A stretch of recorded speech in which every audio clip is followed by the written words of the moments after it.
As a bit of backstory, this story happened to a woman working at a small chain motel in the Midwest as a night auditor. So her hours were normally 11 p.m. to 11 a.m. With those kinds of hours, and being a woman's bound to have some weird stories. The scariest time she ever had working there happened within the first month, so it was a little before her shift started. And because she was single and 22, she was on Tinder before work. She matched with this guy who seemed cool, a little goth alternative, and into Ouija boards and tarot, which is her type. So she was hype at the time. They talked for a bit, they spoke for a bit, and then she told him she had to go to work. So they say goodbye. Now that was her first night off training. So she was running the motel by herself for 9 hours. She was already a little nervous. But then this vaguely familiar guy comes up to the front desk and asks for her by name. She mentally got red flags blaring at her, because this dude is weird. Not by looks, but just by vibe. She tells him that it's her, and he explains that he was the guy from Tinder, and he saw that she was less than a mile away. So he went to see if she was possibly working at his hotel. That's right, this guy was staying where she worked. Red flag number 2. She stood behind the comfort of her desk for 2 hours because this guy wouldn't stop talking to her. Mostly about how his ex left him, and how he beat people up, and how he wanted to bang her. Needless to say, she was uncomfortable, and this hadn't happened to her before in a work environment, so she did not know what to do. He finally decided to go to bed at 2 to 3 a.m., and she took a much-needed smoke break. She goes outside, and right after she sparks up her cigarette, guess who shows up? Creepy dude. She snooped a bit on his account, and he was a painter and was doing work locally, so he wasn't far from here. He tells her about where he's from and keeps getting closer and closer. He asked if he can smoke weed, which she said yes to, so he'd get away from her. She showed him where the cameras weren't, and he pulled her in, smelled her neck, and started grabbing her ass. She swiftly hit him and told him, "You better not fucking touch me." She threw her cigarette on the ground and grabbed her phone to call her boss before going inside. Creepy dude rips the phone out of her hand and proceeds to text himself, so now he had her number. First thing he sends her is a grotesque picture of his extremely body-modded penis. Now she'd seen some dick in her day, but this was like nothing she had ever seen.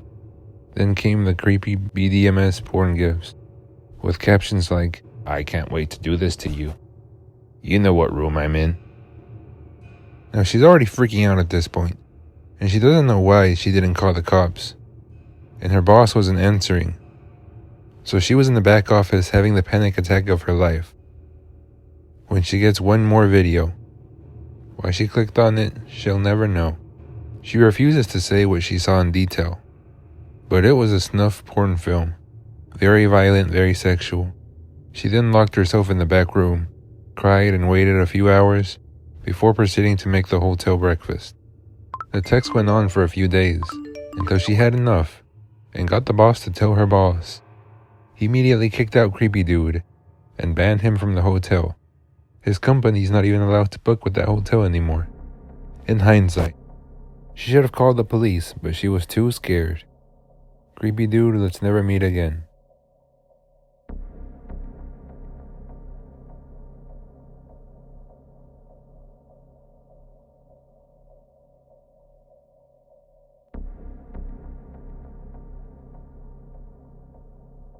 This is the first time I have ever posted in Let's Not Meet. I keep reading all these dating horror stories, and it's being Valentine's Day and all. It had me recall a nearly forgotten first date with a guy my friend Mark fixed me up with. I had known the guy a little because he worked with my friend at a local music store. He seemed cool and he was pretty good looking. The first time we had met was at an ICP concert that we all had attended. The guy who we call Mike was pretty normal on the surface, and through Mark got my number and called me. We went on a date as the night drew on. He asked if I minded if we just go hang out at the local park and chat because We had been at a super busy bar that had a band playing. I was 19. I was highly stupid back then, so I agreed to it. It was in the summer and wasn't yet dark, so I wasn't thinking it seemed weird. As we were just chatting, he leans to kisses me, and I looked around realizing I had gone really dark.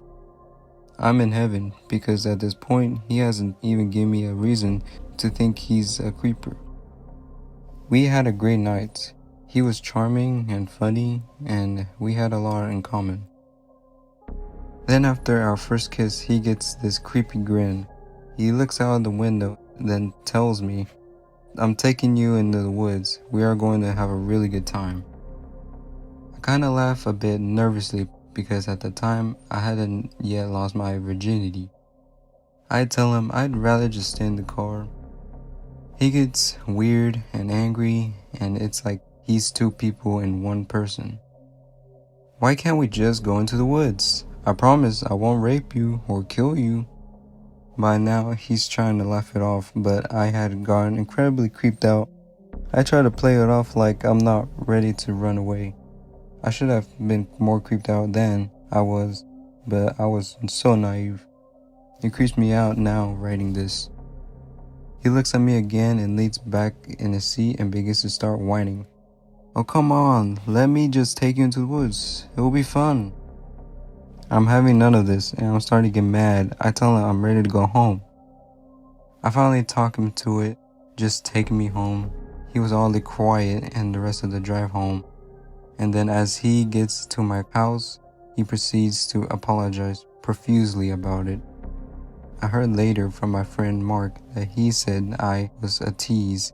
When I told my friend about what happened, he stopped talking to Mike, said that he had heard he kinda a sex maniac. How about borderline psycho? So, guy, I went a creepy first date, let's never meet again.